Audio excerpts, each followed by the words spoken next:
Hello everyone. അപ്പോൾ ഇന്നത്തെ വീഡിയോയിൽ ഒരു കുട്ടി ഔട്ടിംഗ് ആണ് കാണിക്കാൻ പോകുന്നത്. അപ്പോൾ അതിന് മുന്നേ നമുക്ക് കുറച്ച് ഹെയർ പെർഫ്യൂം എടുത്ത് ചീപ്പിൽ സ്പ്രേ ചെയ്തിട്ട് മുടിയിലൊന്ന് ചീകി കൊടുക്കാം. കാരണം നമ്മൾ ഈ മസാലയൊക്കെ ഇട്ട് കുക്ക് ചെയ്യുമ്പം അതിൻ്റെ സ്മെല്ല് ആദ്യം തന്നെ പിടിക്കുന്നത് നമ്മുടെ മുടിയിലാണ്. അപ്പം അത് ആർക്കും ഒരു ഡിസ്റ്റർബൻസ് ആവണ്ടെന്ന് വെച്ചിട്ടാണ് ഇങ്ങനെ ചെയ്യുന്നത്. കാരണം പുറത്തുള്ളവരൊന്നും അങ്ങനെ മസാലയൊന്നും യൂസ് ചെയ്ത് കുക്ക് ചെയ്യുന്നവരല്ല. അപ്പോൾ നമ്മൾ ആദ്യം പോയത് ഒരു ചൈനീസ് റെസ്റ്റോറൻറ്റിലേക്കാണ്. അപ്പോൾ അവിടെ രാവിലെ ഒരു 11 തൊട്ട് 3 മണി വരെയും പിന്നെ 5 മണി തൊട്ട് രാത്രി 11 മണി വരെയും ബുഫേ ഉണ്ട്. അപ്പോൾ നമ്മൾ ആദ്യത്തെ സെക്ഷനിലേക്കാണ് പോയത്. ചെന്നപ്പോൾ തന്നെ ഒരു കുപ്പി ജ്യൂസ് എടുത്തു.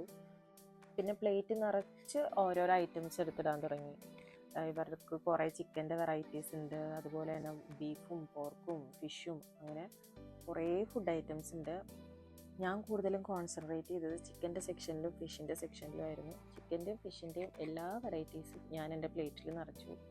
ഇനിയിപ്പോൾ പ്ലേറ്റിൽ സ്ഥലമില്ലാത്തത് കൊണ്ട് അടുത്ത ട്രിപ്പ് വരുമ്പം എടുക്കാമെന്ന് വെച്ചു. എനിക്ക് ചൈനീസ് ഫുഡ് ഇഷ്ടമായതുകൊണ്ട് ഞാൻ ഇടയ്ക്കിടയ്ക്ക് ഇങ്ങോട്ട് വരാറുണ്ട്. അപ്പോൾ ഫുഡൊക്കെ കഴിച്ച് കഴിഞ്ഞ് പിന്നെ ഇപ്പോൾ കുറച്ച് സ്വീറ്റ്സ് ആവാമെന്ന് വിചാരിച്ചു. അപ്പോൾ ആദ്യം പ്ലേറ്റിൽ കുറേ ഫ്രൂട്ട്സ് എടുത്തിട്ടു. ഫ്രൂട്ട്സ് ഓറഞ്ച് ആപ്പിൾ, പിന്നെ റംബൂട്ടാൻ, അങ്ങനെ ഒത്തിരി ഉണ്ട്. പിന്നെ ഡെസേർട്ട്സും കേക്ക്സും, അങ്ങനെ ഇഷ്ടംപോലെ കേക്ക്സിൻ്റെ ആണെങ്കിൽ വെറൈറ്റീസിൻ്റെ ഇപ്പോൾ ഇത്തിരി തീർന്നു തുടങ്ങിയായിരുന്നു കേട്ടോ. അടയ്ക്കേണ്ട സമയമായിരുന്നു. പിന്നെ ഞാൻ കൂടുതലും കോൺസെൻട്രേറ്റ് ചെയ്തത് ഐസ്ക്രീമിലായിരുന്നു. അവിടെയുള്ള എല്ലാ കളറുകൾ ഐസ്ക്രീമും ഞാൻ എടുത്ത് എൻ്റെ പ്ലേറ്റിലിട്ടു.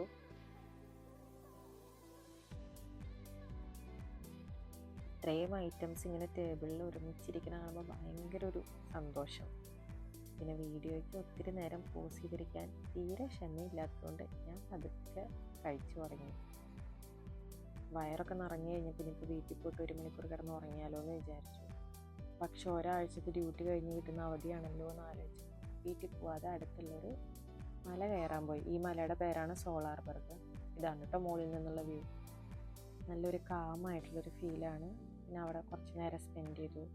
അത് കഴിഞ്ഞിട്ട് പിന്നെ അവിടെ നിന്ന് ഒരു 2 ഫോട്ടോയൊക്കെ എടുത്ത് പതുക്കെ താഴെ പോയി കുറച്ച് നേരം അവിടെ ഇരുന്ന് വീട്ടിലേക്ക് പോയിട്ടോ.